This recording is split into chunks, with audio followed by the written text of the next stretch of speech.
All right, let's do this. Today, we're staging a friendly but totally fierce competition between two of the heavyweight champions of the houseplant world. In this corner, we have the sharp and architectural snake plant, and in the other corner, the glossy and graceful ZZ plant. Okay, let's dive right into this showdown. So, you're trying to pick a new houseplant. It's a classic problem, right? You walk into a nursery and you're just hit with this wall of green.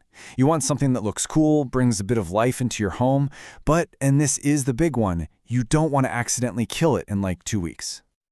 Well, if you're looking for a plant that's tough as nails, you've definitely come to the right place. We're about to break down two of the most popular, hard-to-kill champions out there. I mean, these are the plants that pretty much thrive on being left alone. So, let's get a proper introduction to our two contenders. Both of these guys are famous for being almost indestructible, and that makes them the absolute perfect starting point for anybody who's new to plants or, for those of us who are just, let's call it, forgetful when it comes to watering. Okay, let's get the fancy names out of the way. The snake plant is technically a Dracona trifasciata, though you'll still see its old name, Sansevieria, everywhere. And the ZZ plant, that comes from its botanical name, Zamioculcas zamiofolia. But honestly, what really matters is that big, bold trait they share. They are both famously, wonderfully hard to kill. And here's why they get compared all the time. Even though they come from different parts of Africa, they kind of play the same role in our homes. They both have that awesome, striking, upright vibe. They can totally handle not having a lot of light. And let's be real, they've become absolute go-tos for modern interior design. All right, ding ding. Round one is all about the looks, the aesthetics. How do these plants actually look in a room? What kind of style do they bring?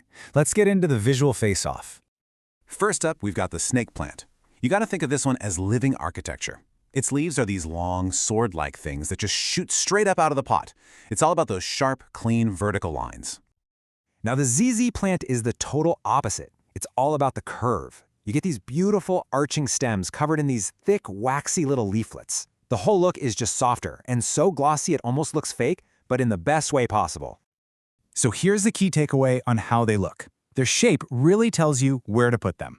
The snake plant? That's your vertical anchor.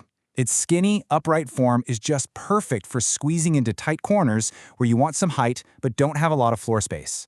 The ZZ plant, though, it's more of a bushy showpiece. It fills out a wider space, which makes it awesome for a tabletop or a plant stand where you can really admire its arching shape. Okay, they both look fantastic, but how do you keep them that way? Time for round two, care. We're getting into the nitty-gritty now. Light, water, and how fast you can actually expect these things to grow. This chart breaks it all down perfectly. Right away, you can see the snake plant is more versatile with light. It can handle anything from a dark corner to a bright room. The ZZ plant, it prefers to keep things a little shadier. But check out that watering schedule. The ZZ can go even longer without a drink. We're talking 3 to 4 weeks. And hey, if you're impatient, the snake plant will give you a bit more action with its moderate growth. The ZZ, well, the ZZ is a slow and steady kind of plant. This right here is the core of it all. This is each plant's superpower. If you've got all kinds of different lighting situations in your house, the snake plant's adaptability is a huge win.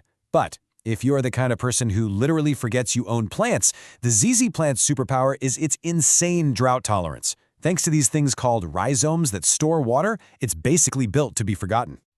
Okay, before we even think about picking a winner, we need to hit pause. We have to have a quick but very important public service announcement. The tone here is going to get a little more serious because this next part is absolutely critical for anyone who has pets. And I mean it. If you have a cat or a dog, this is non-negotiable information you need to hear. So here's the deal, and it's kind of a bummer. Both of these amazing plants are toxic to cats and dogs if they chew on them. The snake plant can cause an upset stomach, nausea, that kind of thing. The ZZ plant has these little crystals in it that can really irritate their mouth and stomach. So the verdict is simple. You have to keep them up high and out of reach, or just play it safe and choose a pet-friendly plant instead. All right, let's bring the energy back up for the grand finale. After weighing the looks, the care, and that super important safety warning, who's the winner? Well, the truth is, the real champion is going to depend entirely on you and your home. Let's make this choice really easy. Just ask yourself these questions. Are you the ultimate beginner? Truly worried you'll forget to water? Go for the ZZ plant. Got a weird tight corner to fill? The snake plant is your answer. Want something that looks super stylish and almost luxurious? That's the ZZ plant. And finally, decorating a pretty dim room? Again, the ZZ plant is going to be your best friend.